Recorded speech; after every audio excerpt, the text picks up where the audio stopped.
Les M23 qui fait couler encre et salive aujourd'hui. Les M23 qui veut que des Congolais qui n'ont pas de cerveau, ceux qui ont le cerveau mangé, qui sont soumis à suivre les individus, ceux qui se comportent comme des moutons, qui ont toujours besoin d'un berger ou d'un saint berger ou d'un leader pour les diriger, sont dans une situation confuse qui veut qu'ils n'arrivent pas de manière intelligible à cerner la position de ceux qui sont contre Tshisekedi et qui combattent l'occupation. Nous autres, nous sommes de ceux qui pensons que nous sommes les leaders que nous voulons pour le Congo. À aucun moment, nous allons nous aligner derrière un individu ou un groupe d'individus. Le seul alignement qui veut notre positionnement aujourd'hui, c'est la terre de nos ancêtres. La terre qui a voulu que nos aïeux se sacrifient au prix suprême de leur vie. Voilà pourquoi la personne qui a permis au M23, aux troupes rwandaises, aux troupes ougandaises, aux troupes régionales, aux troupes kenyanes, tanzaniennes, burundaises, aux troupes sud-soudanaises et divers mercenaires de l'Europe de l'Est, de revenir foutre les bazars dans notre paradis qui est ce que vous appelez la République à démocratiser du Congo, est en train d'être rejeté et combattu fermement jusqu'à son départ. Je vais dire Félix Tshisekedi. C'est lui qui a eu un deal avec Kabila. C'est lui-là même qui est venu vers vous pour dire que Paul Kagame est un partenaire fiable. Une très très bonne entente, que ce soit avec le Rwanda ou avec l'Ouganda, le Burundi, bref, avec tous les voisins. Donc, il y a à la fois des groupes armés locaux au Congo, mais aussi étrangers, qui menacent la sécurité de ces pays. Et donc, nous devons travailler de concert pour éradiquer tout cela. Donc Paul Kagame est un partenaire fiable à vos yeux? Ah oui, absolument, et nécessaire. Paul Kagame, Yoweri Museveni, Nkurunziza et bien d'autres, Magufuli, enfin tous sont des partenaires essentiels pour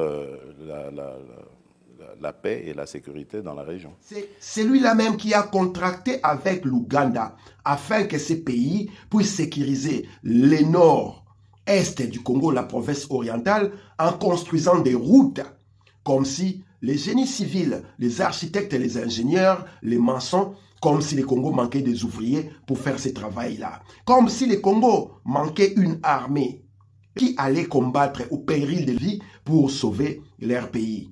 C'est ce messieurs-là même qui vient de signer un accord, disons, des accords de paix avec les États-Unis d'Amérique et le Rwanda, encore récemment le 4 décembre, qui voulait que la souveraineté, qui veut que le peuple congolais soit au-dessus de tout en ce qui concerne les richesses du sol, du sous-sol, des eaux et forêts congolais, soit dépendant de leurs décisions. Il est allé contracter cédant cette souveraineté-là, donnant même les caractères des premières offres à des étrangers qu'ils ont clairement identifiés dans ce qu'ils ont appelé les accords stratégiques bilatéraux RDC-USA. Les accords de paix RDC-Rwanda qui donnent une autorité militaire, une forme de souveraineté au Rwanda dans l'exploitation et le contrôle des territoires de l'Est du Congo. C'est ce monsieur-là qui a ramené les M23 entre 2021 et 2022, logés, nourris par les frais des contribuables congolais sans qu'aucun Congolais ne soit au courant. Le M23 a été invité ici à Kinshasa par moi à une certaine époque. Ce monsieur-là est allé signer des accords aux États-Unis en contradiction totale avec les attributs de celui qui est le garant de la nation selon l'article 69 et l'article 74. C'est lui-là même qui allait céder la souveraineté économique du Congo en allant signer des accords soldant l'autorité du sol, du sous-sol, des eaux et forêts congolais aux États-Unis d'Amérique sans promulguer une loi débattue au Parlement et au cas échéant passant par un référendum selon la Constitution. Dans cette posture-là, c'est monsieur qui nous a ramené des troupes qui agressent notre pays, qui s'accompagnent de la mort des Congolais, dont le Messie a juré d'assurer la sécurité. C'est Messie-là qui a contracté avec des troupes étrangères qui ont voulu que des pans des territoires congolais soient aujourd'hui contrôlés par des troupes étrangères, alors que ces Messie-là a prêté serment devant Dieu et la nation de s'assurer de l'intégrité territoriale du Congo. Nous, étant patriotes et résistants congolais, qui avons décidé de nous lever, de nous battre jusqu'à la victoire et à la libération du Congo. Nous nous sommes retrouvés dans un cas qui voulait que nous puissions faire appel à l'article 165 de la Constitution qui accuse Tshisekedi de haute trahison. Et nous vous avons expliqué, comme les parlementaires de l'Union sacrée FCC et consorts, qui sont les fruits de la transhumance, de la rupture des deals qu'il avait avec Kabila en 2021, se sont retrouvés sous la botte de Tshisekedi, étant incapables d'assumer leurs obligations parce qu'ils sont là-bas pour représenter le peuple et défendre les intérêts des Congolais, se sont soumis et ont fermé l'œil dans la situation qui veut que Tshisekedi ait violé délibérément la Constitution. Nous avons gardé notre position qui voulait que le Congo est un pays occupé et avant toute chose, nous devons dégager les occupants. Vous voulez, parce que vous autres, vous êtes indécis, vous ne savez pas prendre la décision, parce que vous n'avez pas de cerveau, parce que vous êtes dans l'infantilisation extrême et vous avez besoin de formes de ce paternalisme que vous appelez leader, alors que vous vous comportez comme des moutons, que nous puissions suivre comme vous, tel un bidon dans l'océan, au gré des vagues, la position la plus active et la plus en vue. Nous avons nos cerveaux, nous avons encore notre conscience et nous avons le libre arbitre parce que nous nous considérons comme étant les leaders que nous voulons pour ce Congo. Voilà pourquoi nous avons décidé de combattre Tshisekedi et de combattre toutes les formes d'agression qui soldent la souveraineté, l'intégrité et la sécurité des Congolais. Regardez-moi ces collections de vidéos pour comprendre l'évolution de la situation de l'histoire contemporaine du Congo. Les M23 ont été défaits en 2013. Sur place, sur les collines verdoyantes de Tchanzu et Runyoni, il vient de rester qu'une quarantaine de véhicules calcinés, laissés dans leur fuite par les rebelles. D'importantes caches d'armes ont également été retrouvées, certainement plusieurs tonnes de matériel militaire mis au jour. Sur place, les soldats congolais ont investi les lieux, soulagés d'avoir remporté une victoire totale contre une rébellion qui les avait humiliés il y a un an en prenant Goma quelques jours avant de se retirer pour contrôler un large pan de la province du Nord Kivu. À Tchanzu, plus de 60 prisonniers ont été retrouvés, certains très amaigris, très affaiblis. Une vingtaine de rebelles se sont rendus également. Au total, d'après des sources militaires, cette offensive de 12 jours aurait fait une vingtaine de victimes côté armée congolaise et une centaine de blessés. Mais c'est véritablement la bataille de Tchanzu et Runyoni, les dernières nations, qui aura été la plus meurtrière, avec le décès de 5 civils notamment et une dizaine d'autres blessés. Opération qui, pour la première fois, a vu les casques bleus et les hélicoptères tirer sur des positions du M23. En 2019, ici en Belgique, Tshisekedi vous a dit qu'il a trouvé une armée structurée, ordonnée, organisée. J'ai trouvé une armée structurée. Je leur ai parlé. Une des premières réunions que j'ai eues, c'était avec le haut commandement de l'armée. Je leur ai dit ma façon de voir les choses. Je leur ai parlé en disant que je n'accepterai plus ce qu'on a entendu sur l'armée. Vous savez, notre armée, c'est vrai qu'elle a commis beaucoup d'erreurs, mais il y a eu aussi beaucoup d'exagérations. Mais c'est quand on arrive au poste que j'occupe maintenant et qu'on a accès à certains dossiers, à certaines informations, que l'on peut s'en rendre compte. Comment se fait-il qu'en 2025, Tshisekedi vienne vous dire qu'il a trouvé une armée de clochards? Le dernier exemple que je donnerai, il y en a plein, vous les connaissez, vous les vivez tous les jours, c'est celui qui me tient en ce moment à cœur, celui de la sécurité de notre pays. Lorsque je suis arrivé à la tête de ce pays, j'ai trouvé une armée, pardonnez-moi l'expression, de clochards. Les Constant Ndima, les Luboya, les Kassongo Kabwik, les Edi Kapend et autres seraient des clochards que nous ignorons.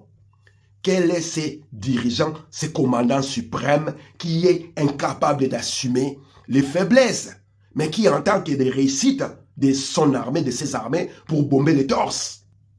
Je me rappelle encore, après des accusations, que les FRDC étaient incapables de défendre la RDC, Hippolyte Kanambe et Joseph Kabila dire, répondre aux journalistes. Il assumait tout ce qui s'est passé par rapport au FARDC pour la simple raison que la République démocratisée du Congo avait des armées qu'elle avait. Et de cette façon-là, lui, en tant que le commandant suprême, il assumait. Mais vous savez, un individu qui est reconnu comme étant une institution, comme étant un commandant suprême, qui vient dénigrer une institution qui a la prétention de défendre et l'intégrité territoriale et la sécurité des Congolais. Lorsque je suis arrivé à la tête de ce pays, j'ai trouvé une armée, pardonnez-moi l'expression, de clochards. Les forces armées qu'il vient de traiter de clochards, ce sont ces forces armées qui gagnent moins de 100 $ par mois. Ce sont ces forces armées qui n'ont pas les salaires décents pour nourrir et assurer leur famille.